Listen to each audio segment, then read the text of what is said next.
Motorsport has always danced on the edge of brilliance and catastrophe, but sometimes it crosses the line, forever changing the rules. These aren't just crashes, they're the reason racing looks the way it does today. From rules that were rewritten to safety systems born from tragedy, this is how pain shaped progress.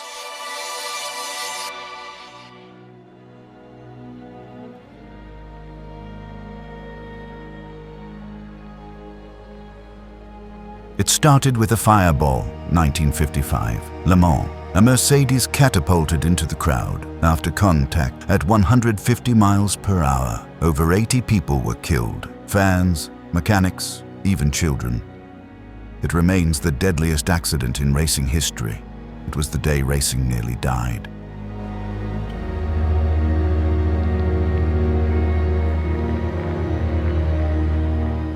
Mercedes withdrew from motorsport for decades. Countries like France and Switzerland temporarily banned racing altogether.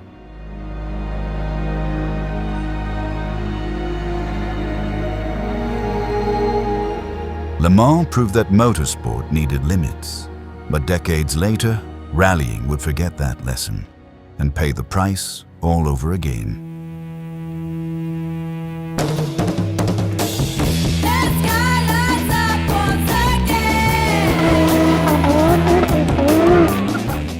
Group B came in the 1980s. Rally cars so powerful, they forced the sport to rethink what was acceptable. Fans stood inches from 600 horsepower machines tearing through narrow roads. Cars flew, people cheered, but the bodies started piling up. The danger got too close, the cost too high.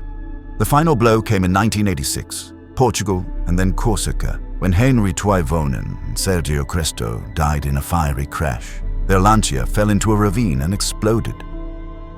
No survivors. Group B was banned immediately.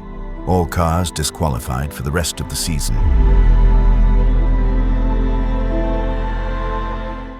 In its place, Group A, slower, tamer, heavier, and far more regulated.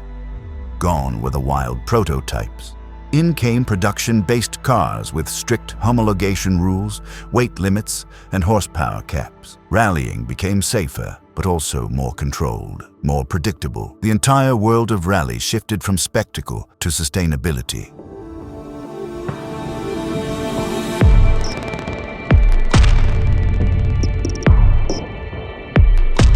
September 15th, 2001. Lausitzring, Germany. Alexzanardi exits the pits in a Champ car race, spins while rejoining the track, and is hit at full speed by another car.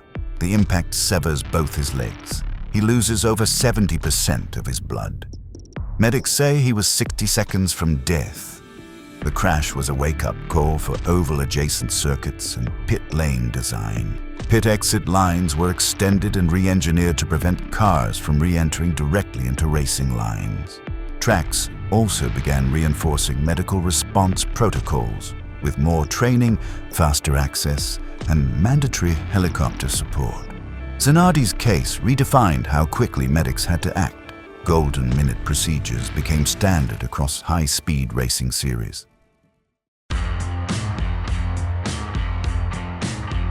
February 18th, 2001, the final lap of the Daytona 500. Dale Earnhardt Sr., 7-time NASCAR champion, the sport's biggest star, blocks to protect his team. Contact sends him head-on into the wall at 160 miles per hour. The crash didn't look deadly, but it exposed a fatal flaw, basilar skull fracture from violent deceleration.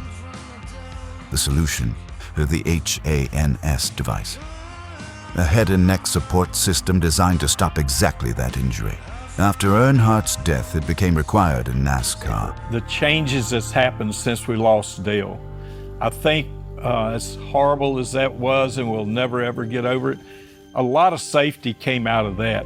They said if it can happen to Dale Earnhardt, it can happen to anyone. Sometimes it takes a tragedy to create change, a change that benefits the future of stock car racing.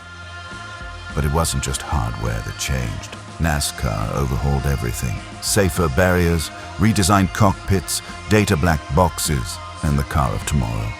A safer, stronger chassis. For fans and drivers, Earnhardt's death ended an era.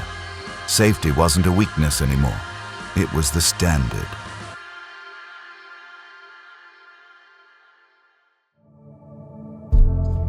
October 5th, 2014. Suzuka Circuit, Japan. Heavy rain, low visibility. Adrian Sutil crashes. A recovery vehicle is deployed trackside. 1 lap later, Jules Bianchi loses control and slides straight underneath the crane. The impact was catastrophic.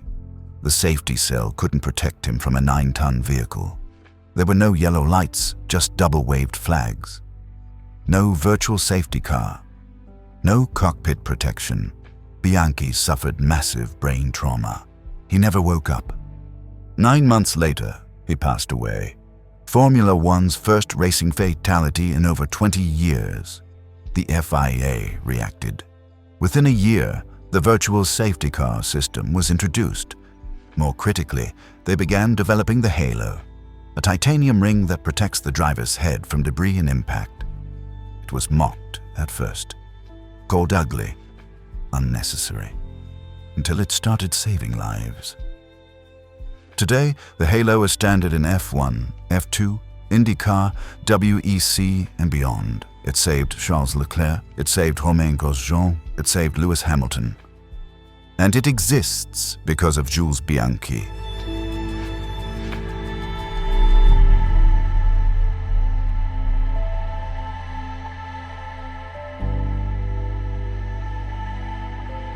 These are the crashes that changed racing forever.